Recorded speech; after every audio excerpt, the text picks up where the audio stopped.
अस्सलाम वालेकुम रहमतुल्लाहि व बरकातुहू। मैं ये इधर एक अज़रबैजान के पिंड में आई हुई हूँ, उधर की कब्रिस्तान में। यहाँ पे हज़रत अवैस अल करनी की कब्र है और उसको उन्होंने बिल्कुल श्राइन टाइप नहीं बनाया हुआ, क्योंकि अपेरेंटली उन्होंने did he tell us that he had a wish to not for it to not be covered? Yeah, he had a wish that he doesn't want his grave to be covered. तो हज़रत अवैस चाहते नहीं थे apparently कि उनकी कब्र जो है वो ऊपर से कवर्ड हो, तो इसलिए वो कवर्ड नहीं है। उसके आसपास जो है सिर्फ उन्होंने दीवार की हुई है और ना कुछ।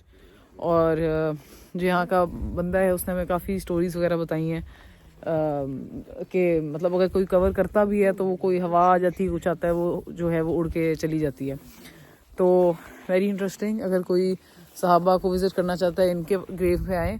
और इनफैक्ट हज़रत अवैस अल करनी जो थे उनकी जो शोहरत थी कि वो बहुत डाउन टू अर्थ थे। वो कहते थे कि मैं लाइमलाइट में नहीं आना चाहता, इसलिए मैंने उनकी ग्रेव की भी वीडियो नहीं बनाई, उस चीज़ को रिस्पेक्ट करते हुए कि वो चाहते थे कि उनको जब हज़ूर सल्लल्लाहु अलैहि वसल्लम ने हज़रत उमर को कहा था कि अवैस अल करनी के बारे में निशानियाँ बताई थी, उनको कहा था कि जब तुम्हें वो मिले उससे कहना कि तुम लोगों के लिए बख्शिश की दुआ करें वो।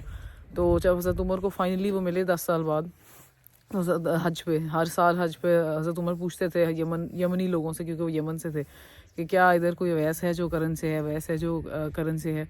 तो 10 साल बाद जब फाइनली उनको मिले तो उन्होंने हज़रत उमर ने उनसे जाके सारे वो सवाल और निशानियाँ पूछी जो हुज़ूर सल्लल्लाहु अलैहि वसल्लम ने उन्हें बताई थी, और वही उनकी थी। और उनकी बॉडी पे एक निशान भी था, तो उन्होंने कहा मुझे वो दिखाओ, तो वो भी था उन पे। तो उन्होंने कहा कि फिर तुम वही हो जिसका मुझे हुज़ूर सल्लल्लाहु अलैहि वसल्लम ने बताया था, तो हमारी बख्शिश के लिए दुआ करो। तो उसके बाद हज़रत उमर ने कहा कि तुम बताओ कि क्या is there anything I can do for you, मैं आपके लिए कुछ कर सकता हूँ, आप कहीं जा रहे हैं, मैं आपके लिए स्पेशल फेवर कोई कराऊँ।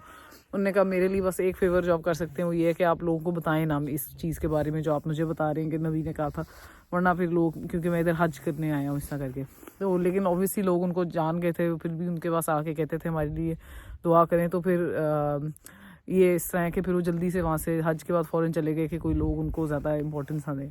तो इसी वजह से मेरा ये ख्याल है कि शायद इस वजह से उनकी ख्वाहिश थी कि जो अच्छा उनकी जो कब्र है वो ऊपर से कवर्ड ना हो, कि कहीं वो आगे जाके कोई श्राइन या दरबार ना बन जाए कि लोग आके वहाँ पे ज़ियारतें करें और इस तरह करके, क्योंकि शायद उनकी पर्सनैलिटी बहुत डाउन टू अर्थ और बस उस पर थी। और उधर उनकी कब्र के साथ उनके कैमल की भी कब्र है, और अपेरेंटली वो इधर आए थे अपनी तबलीग करने, जब मतलब इस्लाम फैल रहा था तो इधर आके वो तबलीग करते थे। तो और फिर इधर उन्होंने एक नेचुरल उनकी डेथ हुई थी। और did he tell He got sick. Because of the climate change. हाँ, He got climate sick. Change हुआ, बीमार हुए, तो इस वजह से वो उनका इंतकाल हुआ। और did he also tell about the story about why we have 3 graves? Yeah, no, he didn't say anything about it. I heard it. It's like a folk story, I guess. So I heard it from the. और एक और जो फोक story जो चल रही है वो ये है कि उनकी बेसिकली 3 ग्रेव्स हैं। अगर आप नेट पे देखें तो एक जॉर्डन एंड यमन।